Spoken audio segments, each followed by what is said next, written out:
October 1st, 331 BCE, near Gaugamela, Mesopotamia. Imagine standing on an open, featureless plain where there is nowhere to hide and absolutely nowhere to run. Across the shifting dust, 250,000 Persian soldiers deploy for battle, the largest assembly of military might the ancient world has ever seen. To the Persians, the outcome was already decided before the first spear was leveled. This wasn't an army assembled merely to fight a war, but a machine built to deliver a final, crushing blow to a Macedonian upstart. At the very heart of this massive host stands Darius III, the King of Kings, a man whose name every soldier in Asia was taught never to challenge without trembling. His is a kind of absolute power that does not expect resistance, only total and immediate submission. Facing this wall of bronze and gold are 47,000 Macedonians, led by a 25-year-old king who has never lost a battle, but has also never been closer to his own death. This is Alexander the Great. The Persians outnumber him 5-1. They have heavy cavalry on both wings, side chariots at the front, and war elephants brought from the edges of the world.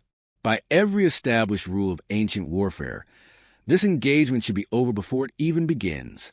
Yet, by sunset, the Persian Empire will collapse, and the King of Kings will abandon his men to run for his life. Alexander will become the King of Asia. How did an army that should have been erased end an empire in a single afternoon? To understand how the impossible happened and why it changed history forever, we first need to understand the psychology of the man who led it. Alexander fought every war as if there would be no second chance. In 334 BCE, he crossed into Asia with just 35,000 men, not to negotiate or test the waters, but to punish Persia and prove that Macedonia ruled the battlefield. At the Granicus River, he led a cavalry charge straight into Persian forces, nearly dying when an axe split his helmet. He survived and the Persian line broke. A year later at Issus, Darius himself came to stop him, but the battlefield was narrow and Persian numbers meant nothing. Alexander saw the king and charged directly at him, causing Darius to flee, leaving behind his family and his treasury. Alexander didn't just win battles. He shattered the very concept of authority. But by 331 BCE, Darius was done running. He chose the battlefield of Gaugamela specifically because it was wide, flat, and endless, a place where his cavalry could surround the Greeks and where numbers could finally dictate the outcome. Darius believed Alexander's luck had run out, while Alexander believed that wars were decided by looking a king in the eye and breaking his spirit. On the night of September 30th, the Macedonian officers urged a night attack to avoid the Persian trap. Alexander refused, famously stating he would not steal victory like a thief. He wanted Darius to see him, to face him, and to lose in the cold light of day. That night, Alexander walked the field alone, studying the ground Darius trusted, looking for the one point where the empire would crack. At dawn on October 1st, the Persian line looked less like an army and more like an empire daring the gods to stand against it. There were cavalry from Bactria and Scythia who had been riding since childhood, and infantry from Babylon, Media, and India. At the front waited 200 side chariots, designed to tear human flesh apart, and behind them stood war elephants, living weapons of psychological terror. Darius sat at the center, watching the plain he had groomed for this moment. Opposite him, the Macedonian phalanx stood locked shoulder to shoulder, holding 18-foot sarissas, forming a moving wall of bronze. Alexander stood on the right with his companion cavalry, his personal strike force.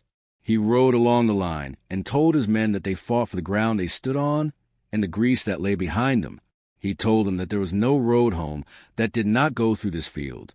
As the battle began, the Persian wings stretched far beyond the Macedonian line, making encirclement seem inevitable. Alexander's response was a move that looked like a fatal error. He ordered his entire line to drift slowly to the right, moving away from the level ground Darius had prepared. Bessus, commanding the Persian left, panicked and extended his cavalry outward to prevent Alexander from slipping past. This movement pulled Persian units away from the center, thinning the line exactly where the king stood. The bait was taken. When Bessus finally attacked, the Persian left became fully engaged. Darius, seeing the movement, unleashed his side chariots and elephants. The ground thundered with the weight of the charge, but the Macedonian phalanx did not panic. They practiced the hollow square, opening lanes in their ranks. The chariots and elephants screamed through empty corridors where they were systematically neutralized by light infantry and projectiles. The great Persian gamble collapsed in mere seconds. On the opposite flank, the Persian general Mazias hurled his cavalry at Alexander's general, Parmenion, who fought a desperate holding action. Seeing the chaos, Darius ordered a massive charge of Persian infantry, committing every reserve he had. This was a turning point. With the infantry pulled forward and the cavalry pulled outward, a thin, frayed gap appeared in the Persian left center. Alexander saw it instantly. He wheeled his companion cavalry into a massive wedge and charged, not at the army, but directly at Darius. The wedge smashed into the Persian center, and suddenly, the fighting was no longer a distant tactical problem for the king. It was a bloody reality in his face. Alexander pushed closer, cutting through the royal guard.